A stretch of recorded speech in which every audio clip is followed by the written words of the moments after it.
the station that leaves no listener behind.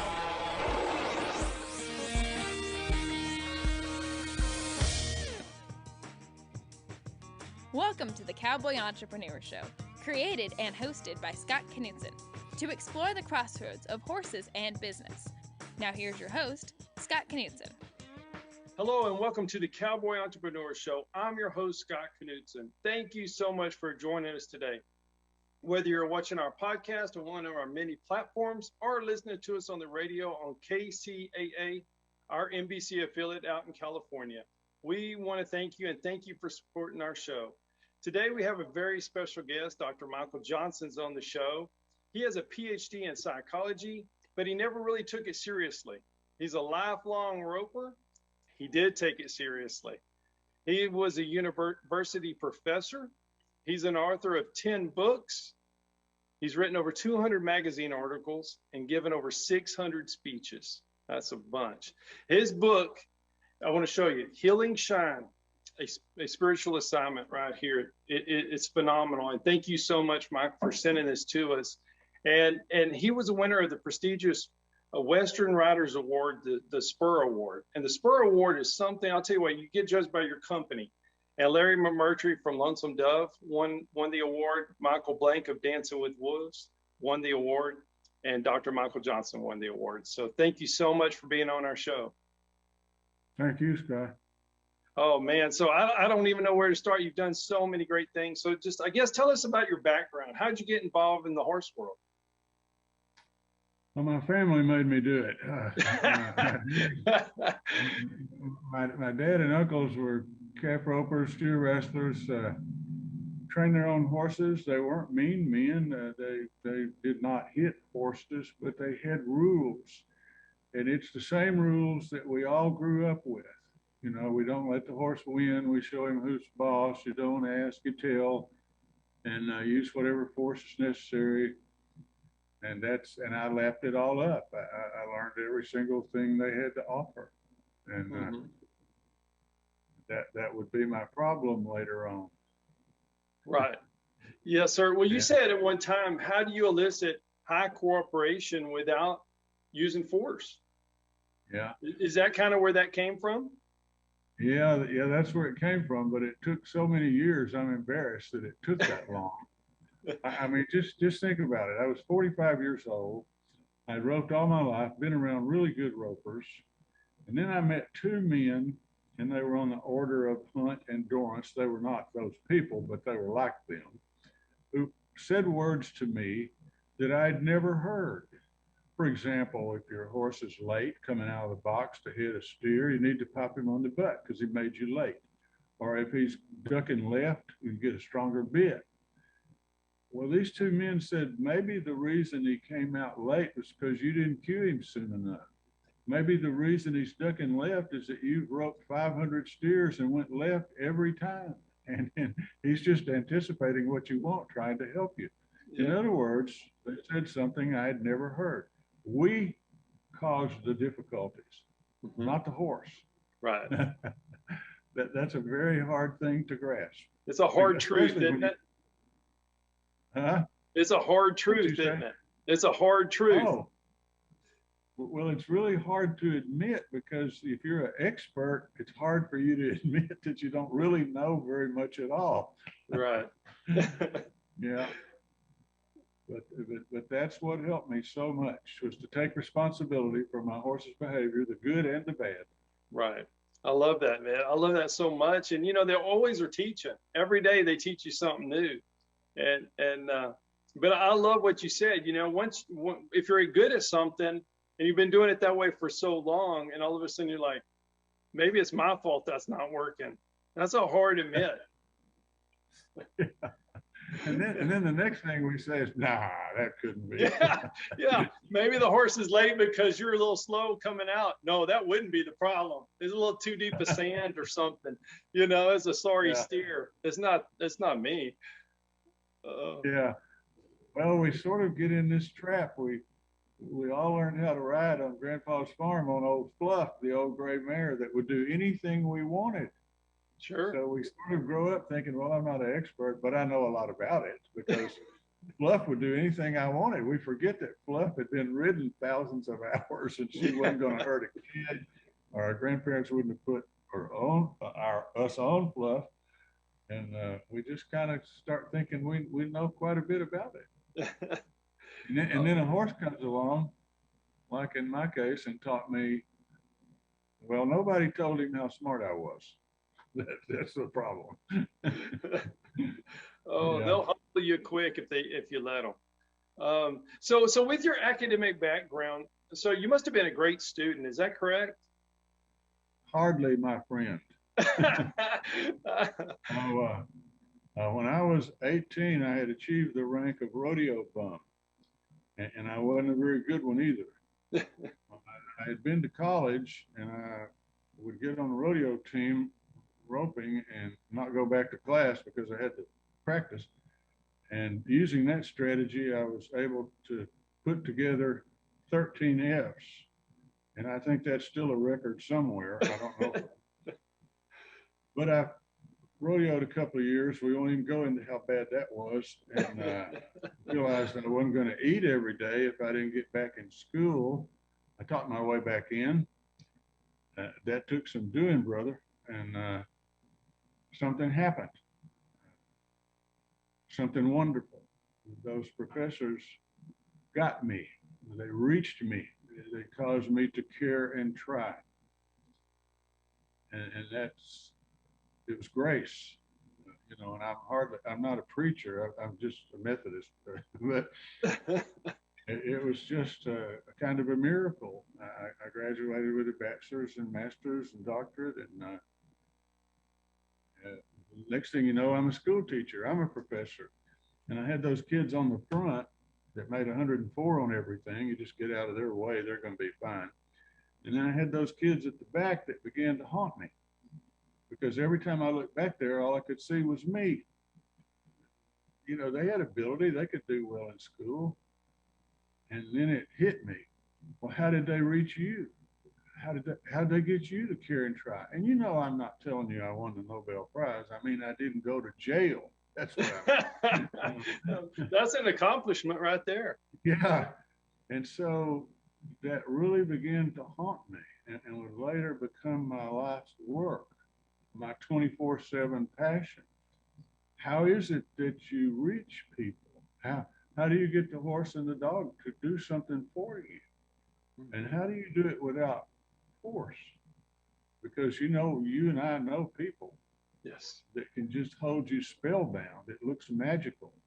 They can get that animal to do whatever they want, and they don't raise their hand to him. They don't even raise their voice to him. Right. It looks like there's this connection between their mind and. So no, I wasn't a good student. Oh man. Well, so when you were reaching the students on the back row, was it a lot like training a horse? Did you just kind of, when you took your step back when you were roping and you got that aha moment, was it kind of like that when you were teaching? Well, it took me so many years to see it, but how did they get me? They got me to love them. That's good. That's how they got me. That's good. And I was going to say this at the end, but I'll say it now again. I'm not a preacher, but I love what Paul said about faith, hope, and love being the greatest of these. I just wish he had written in the margin for me, Michael, it's also the best way to get your horse to rope for you. The dog depends steers, and it's the best way to get those kids at the back of the room. I love it.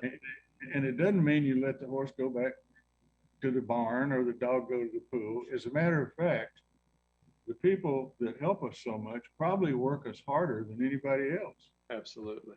But we know why they're doing it, because they think we can do something. Right. And all we need is one that thinks that about it. Absolutely. The horse is no different. The dog's no different. Right. Right. I love that. And you're right. When you show them a certain way and you expect a little bit more, that horse will try his best to give it to you. If you give him the room, give him a little reins. That's right. That's yeah. Right. And if you say, good, that's what I wanted, which I didn't do. And it's so obvious. I know how obvious this is, but I got a new Australian Shepherd here. When I say get in a truck, and he does, I would get under the wheel and drive off. I should have said, that's a good dog. Yeah, I like absolutely. good. Or when my horse stands still in the box, I should pet him and say, there you go. It doesn't take much. Yeah, But that way you let them know what you want in a positive fashion. yeah. Instead of me, I fussed at them before. That doesn't work very well. Why would they want to do anything, you know? And that's just, you get in a hurry and it's hard to slow down enough to appreciate what they do. And heck, everybody's done it, you know? And Yeah, absolutely. And it hit me one day, Scott. I couldn't stand bosses that treated me that way. mm-hmm. I understand. But if they were kind to me, I'd do anything in the world for them. I understand. That's exactly right. Yeah. Exactly right. I think most people are like that, don't you? I mean, you know. Well, I think the people that get us to look at a different way, we'll call them mentors. Okay. They don't ever tell us we can do something we can't do. They don't lie. They don't spread false hope. But they are masters at showing us that we can do things we didn't know we could do. Love it. And again, they care about us and bestow that love not deserved. And when somebody does that to you, you feel an obligation not to let them down. And I think when I lived it with Shine. We worked with him a year, and all my friends that roped really superior, they really could rope. All their solutions were more force. Don't let him get by with anything. Rope more steers, rope him 10 miles a day, get a stronger bit. And what we didn't see was it never helped. I got one of those strong-willed horses like Hunt did with Honda. And I lost all my friends. They all told me, you need to get rid of that horse. I finally came to my senses. I got rid of all those friends. I love it. I love it. I knew there was something special about him, and I just wouldn't give up on him. And what saved my life was men and women further down the path than me. Right. Absolutely. That helped me. I think it's so cool you saw that in your horse, and then you gave your horse that room to be better. That's special. I don't know who did it, but somebody. I always say I don't know if it was Jesus or an angel working a half day and easing into retirement, or a departed ancestor. But I saw this horse in a stall in Louisiana. He wasn't the prettiest thing I've ever seen, and something in here said he's the one. And I asked the man, how much is he? And he said, you don't want him, Michael. He's abused at 2. No one's touched him for 3 years. He tried to kill his trainer. We were all very disappointed that he didn't get the job done because we hated that guy. We were for the horse. All the money was on the horse, huh? Yeah. And then I bought him anyway because I knew. I wish I was that certain in life about everything. Mm-hmm. But it was, I'm not an LSD hippie. I'm a cowboy. I don't talk about energy and stuff like that. But it was a spiritual thing. I just knew he had it. And I ended up losing every friend I had. Of course, they weren't my friends at all. Absolutely. Absolutely. And then we didn't know what to do after a year, but we knew we weren't going to use force anymore. And we put the horse in the box with a steer, and if he got nervous, my buddy Kenneth Colson from Oklahoma would say, walk him out. Don't make him stay in there if he's afraid. Well, all our ex-friends are over there saying, oh, that horse is conning y'all. He's getting out of work. Y'all are ruining him. We just kept doing that. He'd walk halfway down the arena, then a quarter. And one day he walked out about 5 or 6 feet. Now, this is going to get me. And he stopped and he looked around and he walked back in there. And he just stood there like, okay, I can do it now.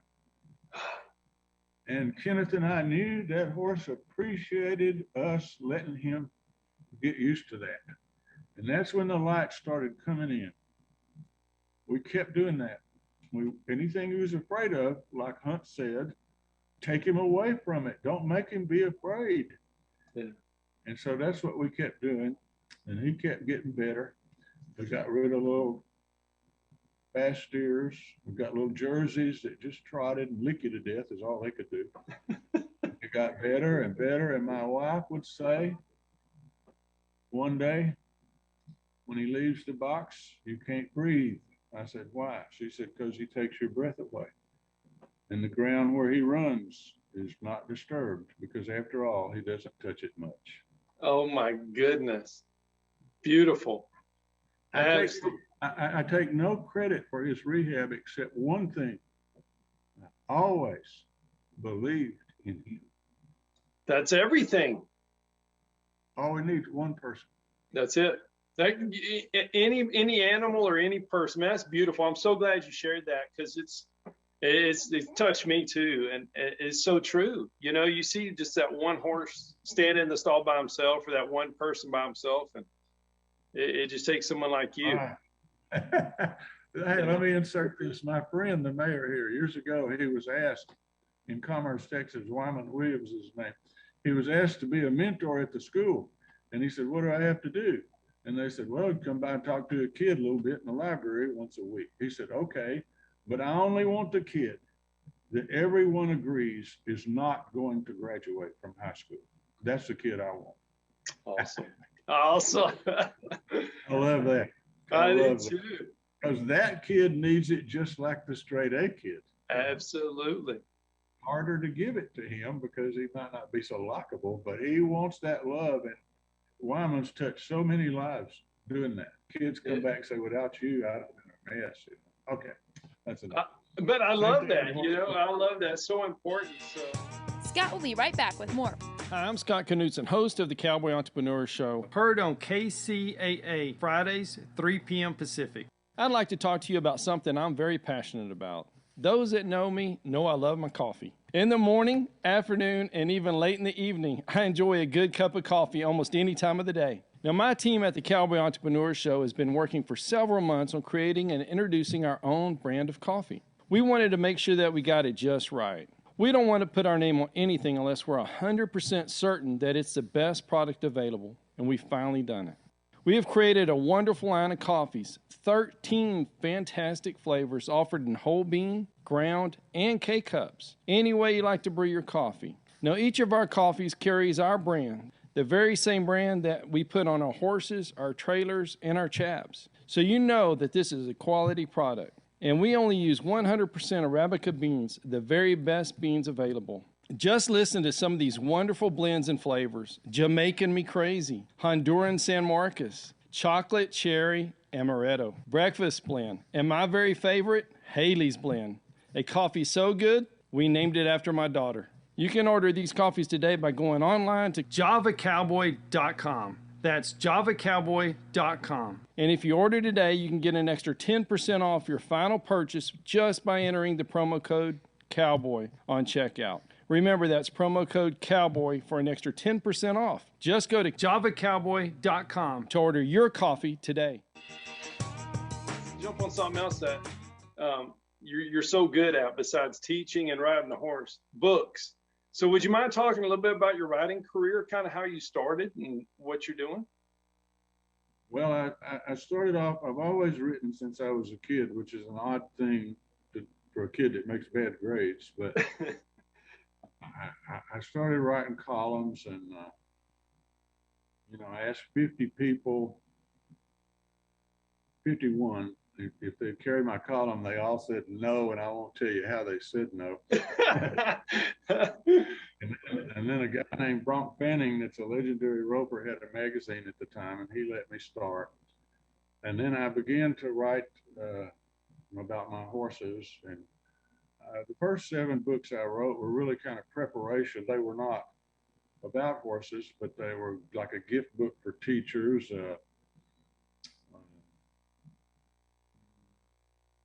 Book about how we help people, another one about a little frog that's failing the 3rd grade, but his grandfrog, who was a frogologist, helped other frogs. he helped him, and lo and behold, that little frog is at TCU now, where he's going to be a horn frog. So they were like that. But then this adventure happened with Shine, and I began to believe that I really did have a spiritual assignment to help this horse. I think I did. Yeah. What I didn't know was he had one too, to help me. Absolutely. To help me meet all these fascinating people, you being one of them. Thank you. And live a life that I never dreamed that I was going to live, all because of my interaction with him. And I still have him. I got him when he was 5. He's 25 now. When he came to me, he was a frightened, angry child on the inside and a majestic warrior on the outside. and we had some difficulty, but it's a strong bond now. Mm-hmm. That's so amazing to write that book, and that it'd be real. You know, you're not just a fictional character. This is a true character within your book. And yeah, one other thing I'll tell you, I started writing that book after most of this was over, and he had really changed. And it was not a book about a wise cowboy that saves a troubled equine soul. It's a book about a fool that didn't know how to help his friend. And when I tried to write it, I wrote 1,500 words in a couple of weeks, and it was so dry that it would actually make you cough. You'd have to get up with water. I came back to the computer one night, and it said, the problem is you don't know what you're doing, like with me, Shine. Okay, I wrote it, but I didn't write that. And the horses started talking. And I can't tell you how embarrassed I was about that. I didn't want that at all. But if I wouldn't let them talk, no words would appear on the screen. But if I let them talk, it'd be 300 pages before you knew what happened. And one main character is Blue, a wonderful heart horse. I just lost him in 20 to call it. But I didn't think of this. I really didn't. Shine's angry. He talks like that all the time. And Blue has a speech impediment. He can't say R's, and he thinks he's the greatest thing in terms of a roping horse that the Lord ever made, which turned out to be pretty close to the truth. But anyway, he says, I'll tell you what the problem is, Pop. I'll tell you what the problem is. With all horse books, the horse don't never get to say nothing. And if he does say anything, it's a deadlock cinch. Ain't nobody going to listen to him. and I never saw this coming. Little kids like that. Yeah. I never dreamed that would happen, but they did. Isn't that something? Yeah, it's just kind of odd. I don't know. So when you write your books or your articles, are you writing to a specific audience, but just like that with the kids catching on to it, or are you just writing your story and who finds it, finds it? Well, I go to a lot of conferences. I do keynotes at educational conferences and ag conferences. And the older I get, the more I just want to go to ag conferences.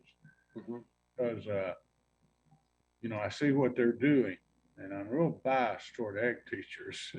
Here's why. I taught for A&M at a branch in the graduate engineering department. The kids were brilliant. They were all 4 points. They could do anything with calculus, but they couldn't say good morning. They could do this, Yeah. But you and I would have to look a long time to just go to the campus at Tarleton and walk around a while. Right. And we'd have to look all day to find a kid that couldn't charm you off your feet. Absolutely. With authentic genuineness by meeting you, saying hello, not fawning, but they can make you fall in love with them with charm.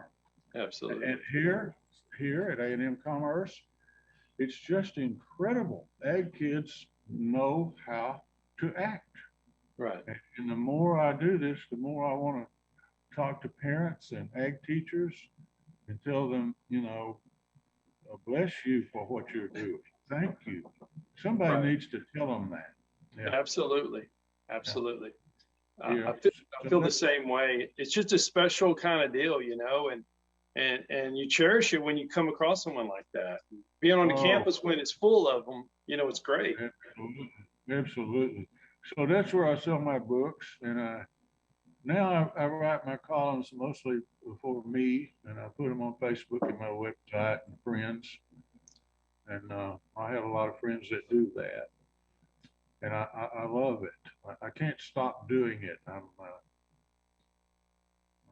I'm Mr. Bojangles, you know. If you buy me a drink, I'll do a dance for you or tell you a story. You know, I just can't stop. That's good. I don't think you should. You're good at it. Yeah. Well, it's a blessing. Yeah, absolutely. Absolutely.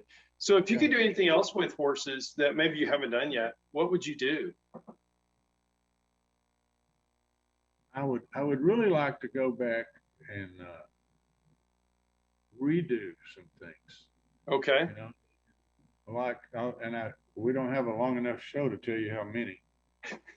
But correct regrets and sins, I call it. Like that man, don't buy this horse. He's been abused. Well, buy him anyway. I take him home, and what do? I saddle him up and get in the arena, put some steers in there. He'd never been in an arena. He'd never seen steers. And if you'd have been there, you'd have said, Michael, let's don't do this. This is mean. And I'd have said, what do you mean mean? It's 82 degrees. There's a cover on the head and heel box. There's a fan on him. I'm just seeing where he is, what he needs. But if I put my 9-year-old granddaughter on that horse and turned a steer out for her, people would call 911 and never speak to me again and say, we got a lunatic out here. So if you terrify a living creature, it's the same sin. That's what I wish I could do. What should I have done? I should have put him in the rodeo arena roping arena with nothing on him and gone to the feed store and bought 10 gallons of paint and came back and painted my fences in my roping pen and let him come over to me first. There you go. That's awesome. And tell him my name. And I know how silly it sounds, but to say to him, I'm not like that guy that beat you. I'm not like that. And I just keep saying that till I convince him that he could come over to me and I would just pet him. I love that. Everything in the whole day was comfortable except for the horse. Yeah, that's right. That's right. The 4-6s used to send their horses they couldn't reach to a woman in Wichita Falls. Of course, I had to go interview her. Of course. And I said, what do you do with them? And she said, well, I put them in the round pen and I go in there with them. I said, okay, what do you do when you get in there? She said, I just told you. I go in there with them. I love it. I didn't get that, but I get it now. Yeah. I get it now. She said, I can tell you one of the problems with Shine. You never told him your name. And see, 20 years ago, when we hear that, we think it's silly. But what she did was, like Bronk Fanning says, I'm not going to ask a horse to do anything if he's afraid. I'm going to pet him until he's not afraid. And some people think that takes 15 minutes, but it might take months. And that's the truth. I know people that work with horses 2 or 3 years and they change. Yeah. And it was 2 years with Shine, And, but we have to make those mistakes or we can't get any better. Right. We can sure regret them, But hey, if you don't know, but once you do it, like you did it, now it won't happen, and you get to tell everyone through your books. And it saves a lot of horses, a lot of time, and a lot of frustration. Yeah, we think we're alone. There's nowhere to turn. But everybody, if you're in the horse world long enough, you're going to get one that's kind of disturbed. Right, and, absolutely. And then you're going to be disturbed, and you're not going to get well till that horse gets well. And I have this little Zen phrase that doesn't make any sense. The trick is you got to get well first. Yeah, I love it. That's the truth, though. Yeah, absolutely. Then you can help him. Yeah. But here's something else I hate. Those friends of mine that we worked for a year and a half, and they said when you do everything you know how to do, then that means if the horse didn't respond, he's not a good one. You need to get rid of him. And so many people I know now, horse go through 5 or 6 owners, and some woman can change him. He doesn't buck with her. He doesn't bite her. He doesn't kick her. Why not? She got him just like they got me. Absolutely. I misbehaved and they got me to stop on my own. Right. I love how it happened to you in life. Then you flipped it and did it on the kids and the horse in life. And that's, I think some people miss it, and you didn't. You did it. You did it. You passed it on, which is I good. just wish I had done it sooner. Right. And I still wish that I could do it better. Well, yeah, I understand that for sure, but we're so blessed in our audience, the Cowboy Entrepreneur audience, that we have all dynamics, experienced horse people to rookies, to novice, to not even owning a horse and going to school. So we have youth, we have everything. It's a really great group of people, and they hear your story and it instantly will change them if they let it. That's what I like. I love it. It's the greatest blessing to get to do what you love to earn your daily bread. Absolutely. Thank you for listening to the Cowboy Entrepreneur Show. Scott will be right back with more. For more information on Scott Knudsen, the Cowboy Entrepreneur, visit us online at cowboyentrepreneur.com. Hi, I'm Scott Knudsen, host of the Cowboy Entrepreneur Show, heard on KCAA Fridays, 3 p.m. Pacific. I'd like to talk to you about something I'm very passionate about. Those that know me know I love my coffee. In the morning, afternoon, and even late in the evening, I enjoy a good cup of coffee almost any time of the day. Now, my team at the Cowboy Entrepreneur Show has been working for several months on creating and introducing our own brand of coffee. We wanted to make sure that we got it just right. We don't want to put our name on anything unless we're 100% certain that it's the best product available, and we've finally done it. We have created a wonderful line of coffees, 13 fantastic flavors offered in whole bean, ground, and K-cups, any way you like to brew your coffee. Now, each of our coffees carries our brand, the very same brand that we put on our horses, our trailers, and our chaps. So you know that this is a quality product. And we only use 100% Arabica beans, the very best beans available. Just listen to some of these wonderful blends and flavors. Jamaican Me Crazy, Honduran San Marcos, Chocolate Cherry Amaretto, Breakfast Blend, and my very favorite, Haley's Blend. A coffee so good, we named it after my daughter. You can order these coffees today by going online to javacowboy.com. That's javacowboy.com. And if you order today, you can get an extra 10% off your final purchase just by entering the promo code COWBOY on checkout. Remember, that's promo code COWBOY for an extra 10% off. Just go to javacowboy.com to order your coffee today. So how do you spend your days now?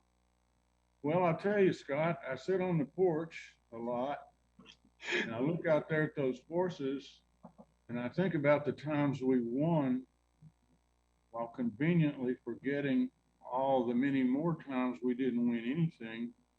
And just concentrating on the victories, I can allow myself to become, in my own mind, a much better cowboy than I ever was in real life. I love it. Yeah. So when you're sitting on your porch looking at your horses, when you look at them, what are you thinking? I need to do something with that horse. I need to go ride this horse. Or are you just looking at them majestically? Or both? I just know the thing called love. Yeah, I love that. Yeah, I'll be in the office working, and the horse will walk by the window, and I forget completely what I'm doing. I'll look up and I'll watch them till they pass the pain. I just, and I just love it, and I understand. Yeah, there's something else in my life that equine assisted therapy, not really accepted, but I've been interviewing places where PTSD, battle fatigue. If you see that in the journal, it'll say not amenable to treatment or resistant to treatment. And if you look for recovery, you're going to be disappointed. But some places that do equine assisted therapy, like the Remount Foundation in Colorado, they don't know that.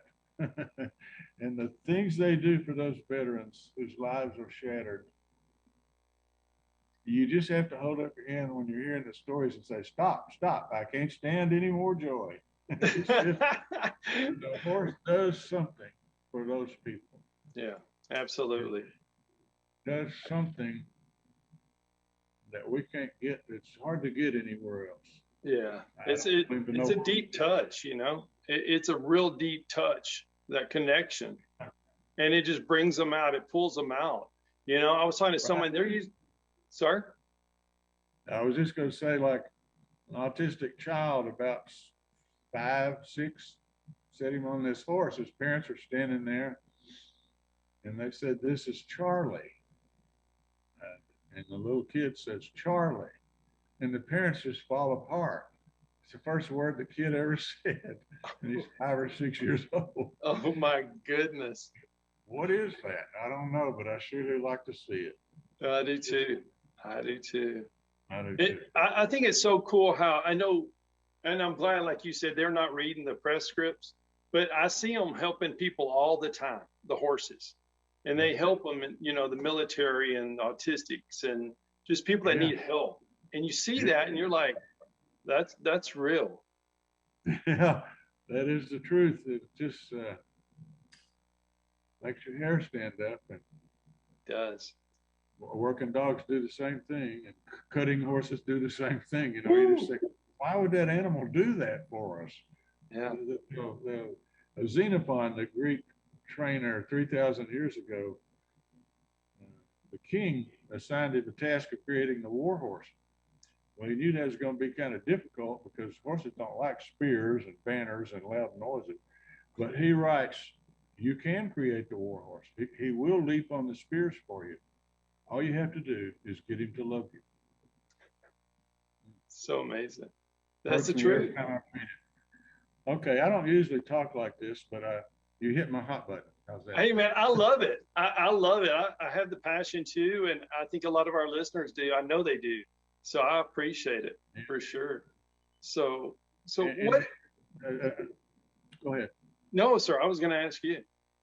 I was going to say the other thing that helped me so much. Those two men and my wife. She was a coach for a long time, and in over 20 years, they never talked to me once about delivery of the loop. Never brought it up. All they ever talked to me about was what was going on in here and what was going on between my horse's ears. That's all. How do you handle defeat? You know, how do you handle a miss? What do you do when things don't go right? If you're in the short go, what are you thinking about before your run? Stuff like that. That's all they ever talked about. And they brought my catch rate from about 65% to 90% by telling me to slow down. Love it. You know, I said, aren't we supposed to rope the steer as fast as we can? And Kenneth and Bronk would always say, yes, but change the inflection. You rope the steer as fast as we can. Love it. I love it. And that way you start catching steers. And if you catch a lot of steers, the healer can make up time for you. And boy, you know, if you're 40 on 10, on 4, everybody will say, oh, these kids today, they're a lot faster than that. You can't, that won't win anything. It will too. Yeah. Yeah. That consistency will get you on it. Yeah, to slow down, especially in the short go, it's just really strange. It really, but now I rarely ever beat anybody, but I would place because other people messed up trying to be fast, you know, Trying and to we be fast. be mediocre, but it's 4 clean. That's a big deal. That's a tough deal. Yeah. So what advice would you give the listeners or the people watching our show? You know, as far as besides slowing down for the team ropers, you know, for just anybody in general, what advice? Because you've done so much at a high level, and people just want to know how to do it. Okay, I think the answer is mentors. And Love it. when we get in trouble with the horse, we have a difficulty. We ask people, who can help me with my horse? And the first thing they'll say is the character that's going to be in our play. Oh, Bronco Bill, get him. He'll straighten him out, you know. And we only check that one person. And we take our horse to him. He's old school. He just punishes. Our horses know better. And now we're really depressed sitting in the middle of the barn. You know, my horse wasn't good. And I let that con man. Well, how do you get out of that valley? You spend some time looking for the right help. You have to do this yourself. You have to take responsibility. You can't sit on the porch and drink wine for 60 days and send your horse or dog somewhere and think there's going to be any permanent improvement. There's not. That they're going to be just like they were in a couple of weeks because you didn't go anywhere. You got to do it. But contradictorily, you've got to shop around for some man or woman that can help you. And you might not be as good as they are, but if you hang around them and you pester them and learn from them, we can be a little better than we were. Love it. So I would think mentors are the key, the right that. kind of mentor. That's a key word, right kind. Yeah. A really good example is Orrin Barnes in Canyon, a dog master. I'm doing a clinic with Rowdy, the dog prior to this, and I asked him, why is Rowdy doing that with the sheep? And he comes over and gets in front of me and he says, I don't know, he's not my dog. What do you think? He said, what are you going to do? Be out there working cows and say, wait a minute, Rowdy, I don't know what to do. I got to go off the farm. You stay. And so of course he knew why Rowdy was doing what he was doing, but he makes me answer, makes me try to solve the difficulty, keeps me engaged. Absolutely. That's a mentor that can help you, you know. Right. As opposed to a person that lectures 2 hours. Well, that's passive sitting there. You know, I do that. I go to clinics. When somebody makes you do it, it's better. Right. I love that. Passive sitting there. I think I did that a lot as well, you know, back in the day, but didn't get a lot out of it. Yeah, I think it's important to do that, but it's also important to get that mentor that says you can do more than you think. Absolutely. You get on him and try it. Yeah. I love that. So what's the title of the play you're working on? I am so glad you asked me that. I'm doing it with a friend in South Texas, at Blanco he lives. He was an actor for years, always worked with horses and acted. And his name is Greg Dial, and we're doing it for the Texas Trail Ride Club at the latter part of May at Fort Griffin, about 40 miles northwest of Abilene. And it's called Two Old Guys Talking at the Best Little Horse House in Texas. And the first part is funny, and it's about the kid that knows it all, Jimmy Joe Jones. Yeah. Just can't find a good horse, and it can't be his fault. No. Because he knows it's right up for it. And Bronco Bill, the only honest horse trader left alive. Yeah. He doesn't keep a penny of the money. He's just trying to help these kids around here. And the money, there's no administrative fee. It's just $100 a session, 10 sessions minimum. And all the money goes to pay Bronco Bill's bills and beer. And if he ever has any money left over, he's going to give it to these little old kids. I guarantee you that. So the first half's funny, but how is it that you get out of that trap, the second half? And Two Old Cowboys Talking at the Best Little Horse House in Texas.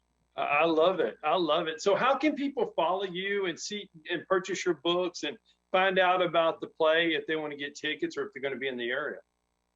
Yeah. MichaelJohnsonBooks.com. It's got my phone number on there. And I need to give everybody my office hours. You ready? Ready. 24/7, 365. And I'm not kidding. I love it. I love it. So they just go to your website. They can find out all the information about your books, about the play. Yeah. Well, they can call me about the play, and it's on my Facebook page, and but the books are at michaeljohnsonbooks.com. And I'll show you these other two right quick. And Elizabeth told me to go to the right place. Yeah, Joe Ben Black, Confessions of a Rope Horse. I love that. Confessions of a Rope Horse. Yeah. I love that picture too. Yeah, I do too. And you're gonna that's go blue. There you go. Oh, blue. Let me get that right. Story of Blue Rope Horse. A hard horse. I lost him in October of 20, and everybody that knew me thought I would have to go in a mental institution for 30 days because I'm too soft. But it didn't happen. I saw Vin Scully, remember Dodgers baseball announcer, yes, sir. 52 years. Hall of Fame. 92 years old, talking to Pat Dodger Stadium. And he says, don't be sad that it's over. Be glad that it happened. And that resonated with me. And so every time I would grieve for Blue, I would try to insert a memory of joy that we had together, and it helped. I love that.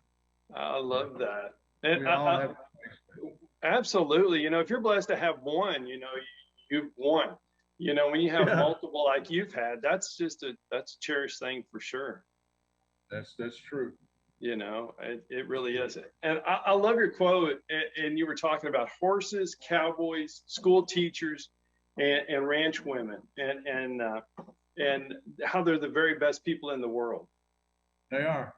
And I saw that, and I wrote it down. I was reading it, and I was just, it's so true. It is so true. I think they're the Lord's finest creation. I do too. I do too. Yeah. So, yes, sir. I agree with you so much. I really appreciate you being on the show. I've enjoyed it so much, and I'm delighted. You're a wonderful host. Thank you so much. And we got about 2 or 3 minutes left. And before we say goodbye, right before the show, we were talking about commerce and Tarleton and the people there, and just what great communities, you know, Commerce is and Stevensville is. And did you want to share anything about that before we get off the show?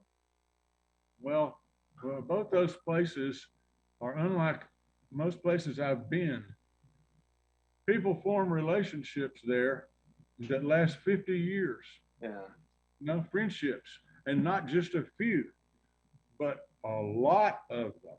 And that's one of the keys that the research shows to a long and happy life. You would think it's hygiene factors like diet, exercise, but what people report they believe is responsible for their long and happy life is positive relationships.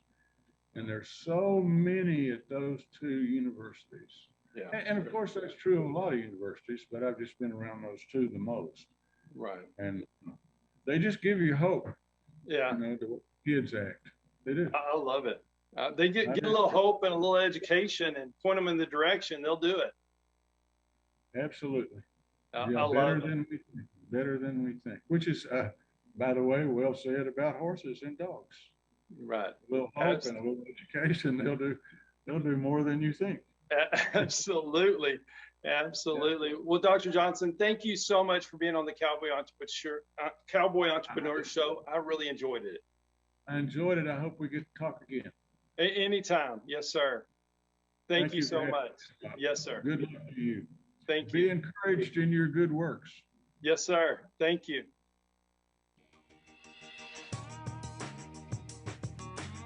Thank you to all the great sponsors of the Cowboy Entrepreneur Show. If you or your business is interested in being a sponsor of the Cowboy Entrepreneur Show, please call our office at 830-992-1786 or visit our website, cowboyentrepreneur.com. The Legacy.